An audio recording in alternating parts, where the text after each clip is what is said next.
CSK RCB match के बाद एक तरफ धोनी के रिटायरमेंट का सवाल घूम रहा था तो दूसरी तरफ क्रिकेट जगत में एक और बड़ी डिबेट छिड़ गई, धोनी का हैंडशेक विवाद। इस वीडियो में हम आपको इसकी पूरी कहानी बताएंगे और इधर उधर के कयास नहीं, सीधे सीएसके के ड्रेसिंग रूम से आई खबर दिखाएंगे। लेकिन सबसे पहले कुछ जरूरी सवाल है कि क्या धोनी ने 20 साल में पहली बार इस तरह की हार का सामना किया या फिर धोनी के लिए जिंदगी की यह सबसे बड़ी हार थी? क्या यह धोनी के लिए 2015 के वर्ल्ड कप सेमीफाइनल से बड़ा था?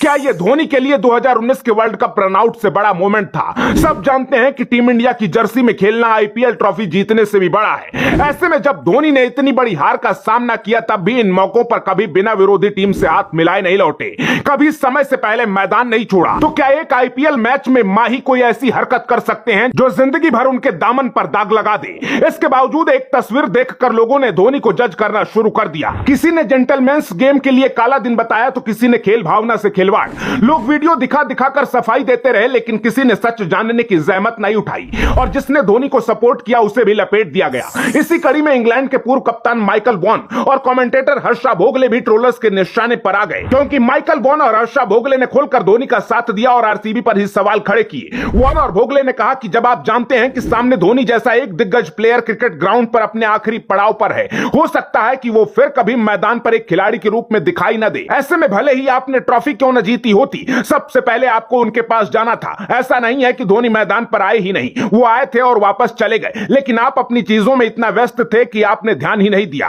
और फिर इसके बाद जो लोग धोनी पर सवाल उठा रहे हैं वो एक तरह की मूर्खता ही है, क्योंकि अगर धोनी को हाथ नहीं मिलाना होता तो वो मैदान पर क्यों आते? चेन्नई की टीम में वो सबसे पहले सबसे आगे खड़े थे, लेकिन कोहली हो या कप्तान फाफ डुप्लेसी, किसी ने धोनी की तरफ देखा तक नहीं। इस मैच में आरसीबी को अग्रेशन दिखाना छोड़िए, धोनी का विकेट भी सेलिब्रेट नहीं करना था, लेकिन बेंगलोर की टीम जेंटलमैन वाला एटीट्यूड नहीं दिखा पाई। इसी तरह कई और दिग्गजों ने धोनी का बचाव किया है, क्योंकि किसी को भी भरोसा नहीं है कि धोनी सिर्फ और सिर्फ इसलिए विरोधी टीम से हाथ नहीं मिलाएंगे क्योंकि उनकी टीम मैच हार गई, क्योंकि धोनी ने इतने सालों तक भरोसा ही कमाया है, चाहे वो अपने खेल से हो या फिर अपने सुपर कूल एटीट्यूड से। इस बार भी धोनी अपनी जगह बिल्कुल सही साबित हुए हैं, क्योंकि वो ड्रेसिंग रूम में लौटे नहीं, उनको लौटना पड़ा। दरअसल सीएसके कैंप से एक सपोर्ट स्टाफ ने बताया कि धोनी पहले ही ड्रेसिंग रूम में जाना चाहते थे, लेकिन मैच फंसा हुआ था तो टीम का हौसला बनाए रखने के लिए आखिरी बॉल तक इंतजार करते रहे। इसके बाद धोनी की मैदान पर जाने की हिम्मत नहीं थी, फिर भी सबको लीड करते हुए आधी दूर तक गए, लेकिन तभी धोनी को पीठ में ऐसा दर्द महसूस हुआ कि मैदान पर खड़ा होना मुश्किल हो गया। इसके बाद उन्होंने टीम के 2 खिलाड़ियों से कहा कि वो लोग वेट करें और हाथ मिला लें, लेकिन उन्हें वापस जाना होगा। धोनी इतना बोलकर वापस लौटे और पीछे से आ रहे आरसीबी के सपोर्ट स्टाफ से हाथ मिलाते हुए तेजी से